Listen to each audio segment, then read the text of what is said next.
वालेकुम wikituts.com की जानिब से मैं हूँ फैज़ मोहम्मद।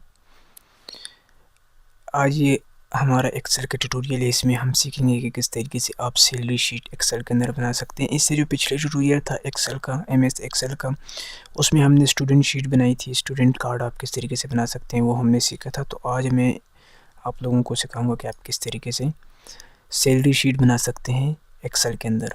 तो ये हमारा फेसबुक ग्रुप है। अगर आप लोगों को कोई भी मसला है, कोई भी क्वेश्चन है about IT, about information technology, about internet and online earning field, so you can ask here. तो मैं ओपन करता हूँ एक्सेल को ओपन करता हूँ। मैं 2010 वर्जन यूज़ कर रहा हूँ। आप ये नेट से फ्री ऑफ कॉस्ट डाउनलोड कर सकते हैं। इसका लिंक मैंने अपनी वेबसाइट पे भी दिया है। वेबसाइट अभी आप लोगों के सामने स्क्रीन पे नज़र आ रही है। तो आप वहाँ से काफ़ी मटेरियल ऐसा जो आईटी के अबाउट है, जैसे कि सॉफ्टवेयर ईटीसी, तो ये आप डाउनलोड कर सकते हैं।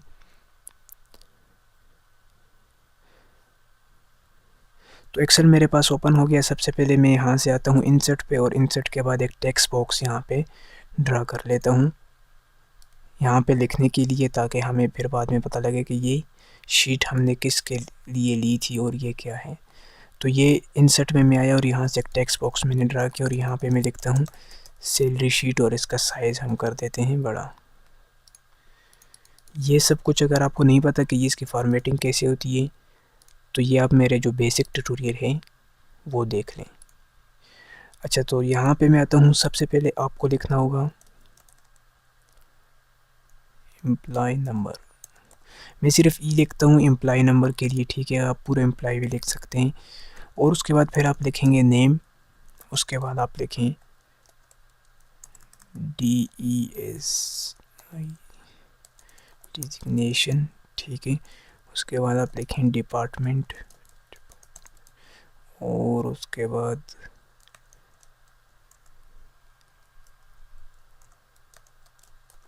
बेसिक अटेंडेंस,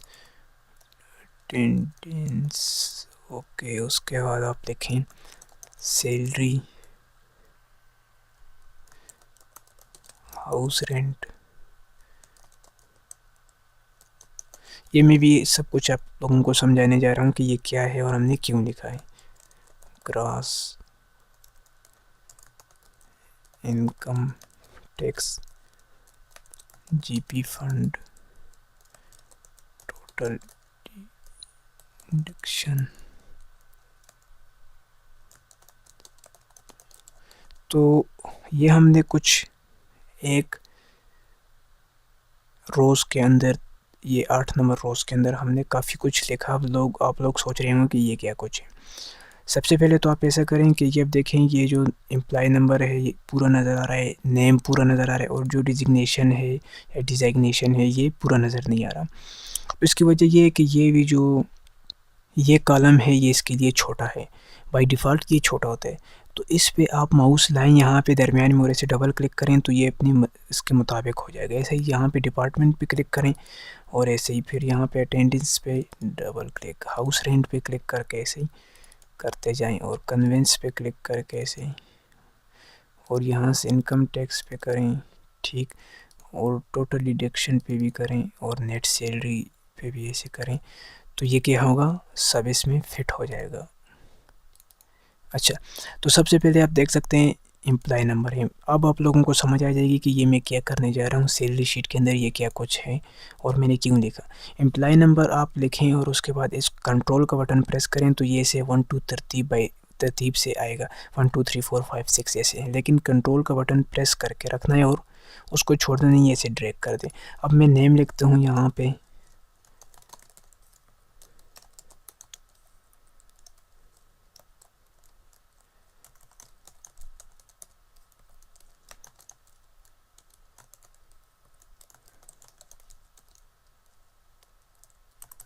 ठीक। तो ये मैंने 5 नेम लिख दिए। अब आपको सेकंड डिजिग्नेशन में क्या लिखना है, तो मैं यहाँ पे लिखता हूँ मैनेजर,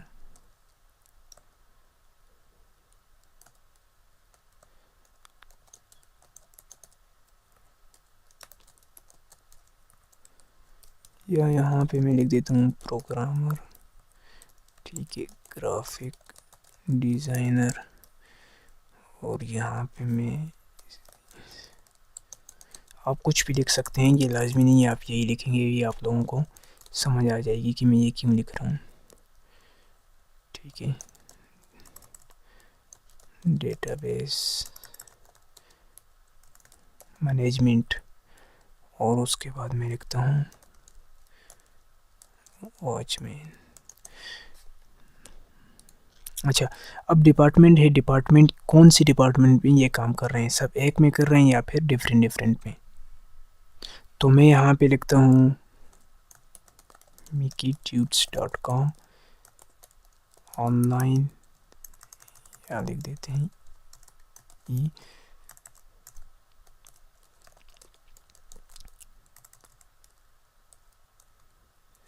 ई कॉमर्स बिजनेस। इतना काफ़ी है। यहाँ पे मैं लिख के अब यहाँ पे आता हूँ, डबल क्लिक करता हूँ ताकि ये पूरा यहाँ पे एडजस्ट हो जाए, और इसको ऐसे ड्रैग करता हूँ नीचे। अब बेसिक इसकी क्या है, बेसिक आपको लाजमी लिखनी होती है, तो मैं बेसिक में लिखता हूँ इसकी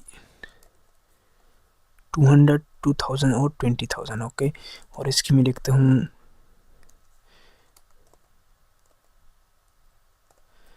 18,000। ठीक है, और इसकी मैं लिखता हूँ 16,000, और इसकी मैं लिखता हूँ 17,000। ओके, और इसकी मैं लिखता हूँ वॉचमैन की मैं लिख देता हूँ 10,000, या मैं इसकी लिखता हूँ 9,000।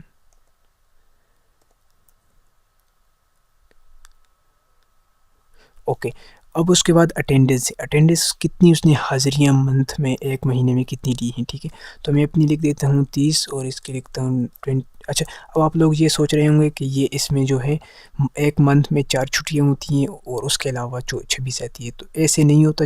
आपकी जो छुट्टियाँ हैं मंथ की, वो आपकी सैलरी के अंदर आ जाती है। तो उसके अलावा अगर आप जो वो करते हैं, आपकी छुट्टी आती हैं, तो वो फिर यहाँ पे माइनस होंगी। वैसे जो आपकी मंथ की 4 छुट्टियाँ हैं या 5 हैं या जितनी भी हैं, वो इसके अंदर नहीं आएंगी, वो आपकी हाज़िरियों में अटेंडेंस में आएंगी। तो ये बात हमेशा याद रखें। अच्छा, अब इसकी मैं लिखता हूँ 24, इसकी भी मैं लिखता हूँ 30, और इसकी मैं डेफिनेटली 30 लिखूँगा।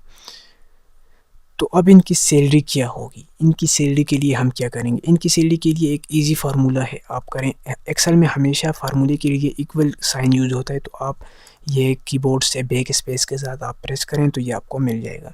तो आप ये प्रेस करें और उसके बाद आप ब्रैकेट स्टार्ट करें, जो कि शिफ्ट के साथ 9 के बटन पे है। अब आपको बेसिक पे क्लिक करना है, जो कि मैंने ऑलरेडी क्लिक कर दिया। माउस के थ्रू अपने लेफ़्ट बटन के थ्रू क्लिक करना है, और उसके बाद इसको मल्टीप्लाई करना है। मल्टीप्लाई आप कर सकते हैं 8 के साथ। अगर आप शिफ्ट के साथ 8 को प्रेस करें तो आपको ये सिंबल मिलेगा, और फिर उसके बाद आपने इसको मल्टीप्लाई अटेंडेंस के साथ करना है। ठीक, अब मैंने क्या किया, बेसिक को मैंने मल्टीप्लाई किया अटेंडेंस के साथ, और इसको मैं डिवाइड करूँगा 30 के साथ, क्योंकि एक मंथ में 30 डेज़ होते हैं। और इसको मैं इसे क्लोज़ करके मैं एंटर करता हूँ, तो मेरी जो सैलरी है वो क्या आएगी, वो पूरी 20,000 आएगी, क्योंकि मेरी अटेंडेंस पूरी है। अभी ये सैलरी जो मिलने वाली है वो ये नहीं है, हमें कौन सी सैलरी मिलेगी, वो नेट सैलरी पे हम आके बताएंगे कि इस फेज़ को, शुएब को, करीम को और इनको कौन सी सैलरी मिलेगी, वो नेट सैलरी पे हम आके बताएंगे। उसके बाद हाउस रेंट होता है। हाउस रेंट का क्या मतलब, ये जो आपको कंपनी प्रोवाइड करेगी। ठीक, तो ये आप कैसे कर सकते हैं, इसके लिए आप करेंगे वही इक्वल का साइन, यहाँ पे ब्रैकेट स्टार्ट, आप बेसिक पे क्लिक करेंगे एक दफ़ा, और इसको मल्टीप्लाई करेंगे 45 के साथ। अब ये आपकी कंपनी पे डिपेंड करता है, वो आपको 45% के हिसाब से हाउस रेंट देती है या जिससे भी। लेकिन ये बात आपने फार्मूला याद रखना है कि कैसे आप हाउस रेंट निकालेंगे। बेसिक को मल्टीप्लाई करना है 45 के साथ, या जो भी आपकी कंपनी आपको प्रोवाइड करती है। इंटर करें तो 9,000 ऐसे ये आपका हाउस रेंट बनेगा। इसको ऐसे नीचे ड्रैग करें। अब कन्वेंस का मतलब जो आपके डेली के अखराजात हैं, या फिर जो आपका किराया लगता है, रेंट लगता है, आने जाने का, आप जो भी कह सकते हैं, लेकिन यहाँ पे हम इसे कन्वेंस के नाम से करेंगे। अब ब्रैकेट आप स्टार्ट करें, और स्टार्ट करने के बाद आप अच्छा, तो इसके लिए आप यहाँ पे अटेंडेंस पे क्लिक करें, ब्रैकेट के बाद आप अटेंडेंस पे क्लिक करना है। हर चीज़ के लिए आपको क्लिक करना होगा, आपने ऐसे लिखना नहीं है 30 या ऐसे नहीं लिखना, आपने क्लिक करना होगा, ठीक है। और अब इसको आप मल्टीप्लाई करें। मल्टीप्लाई के लिए आप 8 को शिफ्ट के साथ प्रेस करें कीबोर्ड से, तो ये सिंबल आ जाएगा। अब इसको आप डिपेंड करता है आपकी कंपनी पे, अगर वो आपको कन्वेंस डेली का 80 देती है या फिर 80 काफ़ी कम है, अगर वो आपको 200 रुपये डेली के देती है कन्वेंस के, तो आप इसको ऐसे इंटर करिए। ईजी है, 6000 बन जाएंगे। इसको आप ऐसे माइनस करें। फिर उसके बाद ग्रास मतलब इन तीनों को जो है आपने एक साथ जमा करना है, सैलरी को, हाउस रेंट को और कन्वेंस को। जमा करने के लिए आपको खुद पता ही होगा, इजी है। आप सिर्फ इक्वल साइन स्टार्ट करें, ब्रैकेट स्टार्ट करें, यहाँ पे आप सैलरी पे क्लिक करें, कीबोर्ड से प्लस का एक सिंबल प्रेस करें, फिर हाउस रेंट, उसके बाद अगेन प्लस और उसके बाद कन्वेंस, और अब ब्रैकेट बंद करके, ब्रैकेट हमेशा बंद करना है। तो जो ग्रास टोटल है वो 35,000 आ जाएगा, यहाँ पे 35,000, ठीक है। अब इनकम टैक्स लाजमी होता है। इनकम टैक्स अगर आप नहीं चार्ज करेंगे तो आपको, अब इनकम टैक्स है, इनकम टैक्स ये इसका फार्मूला होता है। आप यहाँ से वही फार्मूले के लिए बस आपने ये बात याद रखनी है कि इक्वल और ब्रैकेट स्टार्ट, ये एक्सेल में फार्मूले के लिए स्टार्ट होता है। तो इनकम टैक्स के लिए सबसे पहले आप देखेंगे, अच्छा अब यहाँ पे आप ब्रैकेट नहीं लगा सकते, ब्रैकेट से पहले आपने इफ़ लिखना है, ठीक। यानी कि इफ़ मतलब अगर, और अगर के बाद आपने ब्रैकेट स्टार्ट कर देना है। अगर ग्रास आपने यहाँ पे क्लिक करके यहाँ तक पहुँचाना है। क्लिक किया मैंने कहा अगर ग्रास किस से ज़्यादा हो, ये जो ग्रेटर देन है इसका मतलब ज़्यादा, ठीक है। मैंने कहा अगर ग्रास ज़्यादा हो 10,000 से ज़्यादा हो, तो इस ग्रास को आप क्या करो, इस ग्रास को आप कर दो, ग्रास के लिए मुझे अगेन क्लिक करना होगा, तो आप ग्रास को मल्टीप्लाई कर दो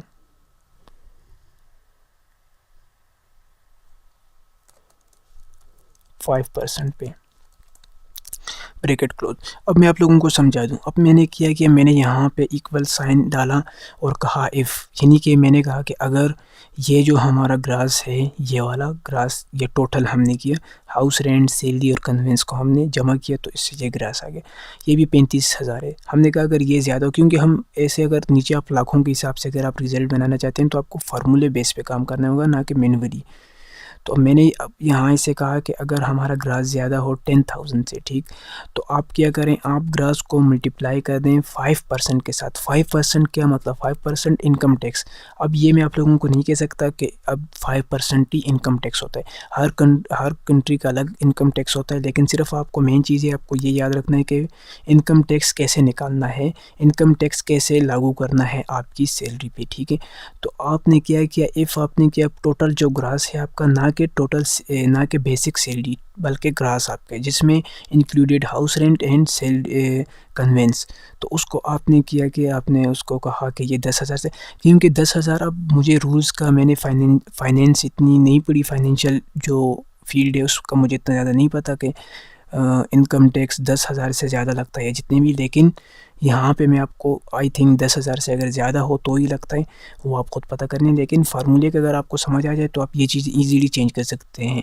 अब फॉर एग्जांपल आप किसी ऐसी कंट्री में जहाँ पे 20,000 के बाद इनकम टैक्स लगता है, तो आप इजीली यहाँ से 1 हटा के 2 कर दें, या जो भी उनका अपना रूल है। और यहाँ पे 5% मैंने लिखा है, तो अगर उनके रूल के मुताबिक आप उनसे पूछ लें कि कितना इनकम टैक्स लगता है, अगर 7%, 2%, 10%, तो आप वहाँ पे वो लिखें। अगर अब मैं इंटर करूँ, अगर इसमें कोई एरर होगा तो ये मुझे एरर डिटेक्ट करेगा, नहीं तो ये फार्मूले अप्लाई हो जाएगा। तो ये अप्लाई हो गया, इसका मतलब ये कि इसमें कोई गलती नहीं है। तो इनकम टैक्स 1750 इस पर इनकम टैक्स आएगा। इसको मैं ऐसे ड्रैग करता हूँ, ये तमाम पे अप्लाई हो जाएगा। लेकिन आपने एक बात नोटिस की होगी, हर एक पे ये अलग रिज़ल्ट शो करेगा। अलग रिज़ल्ट ये क्यों शो कर रहा है, क्योंकि यहाँ पे हमने सब चीज़ें अलग लिखी थी और हमने फार्मूला बेस काम किया है। एक्सेल में यही फ़ायदा होता है, अगर आप इस शीट को सेव करते हैं और 2 साल बाद यहाँ पे और ये बनाते हैं, आप डेटा बनाते हैं, डालते हैं, तो उसका भी रिज़ल्ट आपको अलग मिलेगा। अब उसके बाद जीपी फ़ंड है। जीपी फ़ंड गवर्नमेंट फ़ंड, ये आपको तब मिलता है जब आपने अक्सर देखा हुआ सरकारी जॉब में, यानी कि गवर्नमेंट जॉब पे आपको फिर पेंशन की शक्ल में या इस टाइप के कोई प्राइवेट जॉब में आपको कोई फ़ंड मिलते हैं जब आप रिटायर हो जाते हैं। तो ये क्या करते हैं, आपकी सैलरी से थोड़े थोड़े पेमेंट, यानी कि कुछ थोड़ा बहुत पैसा जमा करते हैं और फिर आपको एंड पैसे देते हैं, कुछ इस टाइप का इनका वो होता है रूल, ठीक है। तो जीपी फंड को निकालने के लिए, क्योंकि ये हमें इसलिए मैं आपको बता रहा हूँ क्योंकि ये सैलरी शीट के अंदर इंक्लूडेड है। तो जीपी फंड के अंदर आप क्या करेंगे, सबसे पहले ये सिंबल डालेंगे, वही इक्वल का, और उसके बाद इसको स्टार्ट करेंगे। अब आपने ग्रास पे क्लिक करना है यहाँ पे, और उसके बाद इसको मल्टीप्लाई करना है 8.33 या जो भी है। अभी मेरे पास इस टाइम जो मैंने लिखा है, जो मैंने जिनसे मैंने टीचर से सीखा है, तो उन्होंने हमें ऐसे ही बताया 8.33, ठीक है। तो आप 8.33 या जितने भी जीपी गवर्नमेंट फंड है वो आप लिख के एंटर करें, तो ये इस पे 2915.5 पैसे ऐसे लग जाएगा। इसको आप ड्रैग करें, ड्रैग करने के बाद अब टोटल डिडक्शन आ जाएगा, यानी कि इससे टोटल माइनस कितनी हुई है, तो वो इजी है, उसको वो आपको भी खुद पता लग जाएगा। आप ऐसे इक्वल स्टार्ट करें, और उसके बाद आप यहाँ पे आ जाए इनकम टैक्स, क्योंकि इनकम टैक्स हमसे चार्ज होगा, हमारी जो सैलरी है उससे माइनस होगा, तो ये टोटल डिडक्शन में चला जाएगा। फिर उसके बाद आप जमा करें, और जीपी फंड, यानी कि जीपी गवर्नमेंट फंड, और ये इनकम टैक्स जो है ये हमारी सैलरी से कट जाएगा, हटा देंगे, वो ले लेंगे, तो ये टोटल डिडक्शन की बॉक्स में आ जाएगा, टोटल डिडक्शन की फील्ड कॉलम में आ जाएगा। मैं इसको यहाँ से ऐसे एक कॉर्नर से पकड़ के ड्रैग करता हूँ। अब नेट सैलरी क्या होगी, तो नेट सैलरी के लिए इजी फार्मूला है, आप यहाँ पे वही फिर इक्वल स्टार्ट करें, और जो ग्रास है इसको आप माइनस करें टोटल डिडक्शन के साथ, क्योंकि ये हमारे भी सैलरी का टोटल हिस्सा है, ठीक। तो आप इसको माइनस करें टोटल डिडक्शन से,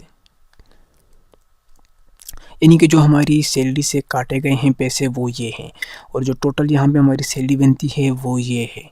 तो मैं इसको ऐसे करता हूँ और इंटर करता हूँ, तो अभी मुझे सैलरी मेरी क्या आएगी, मेरी 30,000 आएगी, और ऐसे ही नीचे जो दूसरे हैं इनकी 20,000 इस टाइप की, ठीक है। तो ये क्या है, ये सैलरी शीट है। अब आपने इसको क्या करना है, थोड़ा सा डिज़ाइन करना है। मैं इसको ऐसे दर सेंटर में कर देता हूँ ताकि आप लोगों को ठीक से नज़र आए। और सबसे पहले आप इसको ऐसे सिलेक्ट करें डिज़ाइन करने के लिए। अगर आप लोगों को ये ठीक से नहीं आती डिज़ाइनिंग, इसकी फॉर्मेटिंग, तो आप मेरे MS वर्ड के ट्यूटोरियल देख सकते हैं, जो कि आपको भी आपकी वीडियो स्क्रीन पे जो लिंक नज़र आ रहा है, यहाँ पे अगर आप जाएँ www.dailymotion.com/fmugi, यहाँ पे आप मेरी तमाम वीडियोस देख सकते हैं। तकरीबन 152 या 53 वीडियोस हैं, तमाम IT के अबाउट हैं, तो आप वहाँ से देख सकते हैं। अच्छा, यहाँ पे आप इसका कोई ये टेबल आप चूज़ करें, यहाँ से फॉर्मेट एज ए टेबल आप देखें जो आपको ठीक लगता हो। तो मैं यहाँ से करता हूँ ये वाला, ठीक है, और इसको आप ओके कर दें। अब इसके ये जो टॉप पे ये कार्नर टाइप बने हैं, इसको आप ख़त्म कर दें। यहाँ पे आ जाइए, ये तमाम चीज़ें मैंने MS वर्ड में काफ़ी ब्रीफली पढ़ाई हैं, आप वहाँ से देख सकते हैं। तो अब ये देखिए, अच्छा टेबल बन गया। अगर आप यहाँ पे चाहते हैं कि इसमें कुछ मज़ीद एडिटिंग हो जाए तो आप इसमें और भी कर सकते हैं। इसका मैं थोड़ा सा जूम आउट करता हूँ यहाँ से, और ऐसे इसको मैं सिलेक्ट करता हूँ। सिलेक्ट करने के बाद यहाँ पे आप कंडीशनल में आ जाएँ, और यहाँ पे आप देख सकते हैं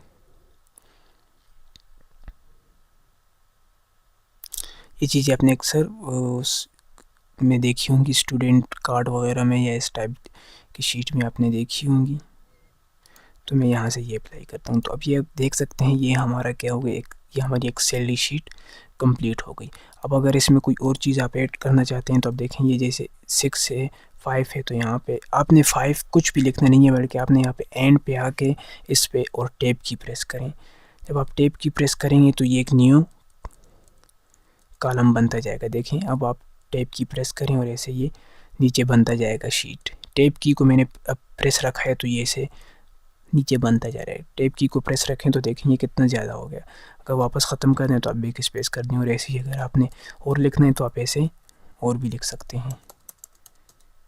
ऐसे आप कुछ भी लिख सकते हैं, किसी भी टाइम इसको एडिट कर सकते हैं।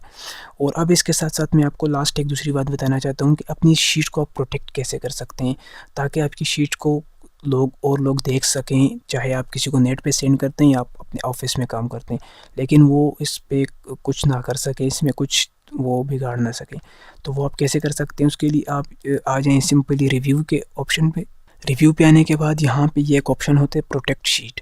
प्रोटेक्ट वर्कबुक और शेयर वर्कबुक वो चीज़ें भी हैं, लेकिन हम शीट को प्रोटेक्ट करेंगे, और मेन चीज़ होती है शीट को प्रोटेक्ट करना। आप प्रोटेक्ट शीट पे क्लिक करें, यहाँ से ये 2 बॉक्स चेक हुए होंगे, फर्स्ट वाला और सेकंड वाला। इसको अनचेक करें और ये देख लें कि कोई भी बॉक्स चेक हुआ ना हो। और पासवर्ड देने में भी इसको FM देता हूँ और ओके और अगेन FM, ठीक है।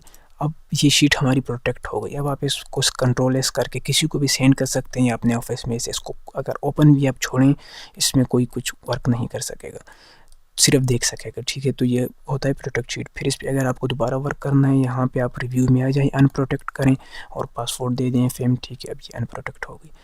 तो मिलते हैं नेक्स्ट वीडियो ट्यूटोरियल में, तब तक अल्लाह हाफिज़।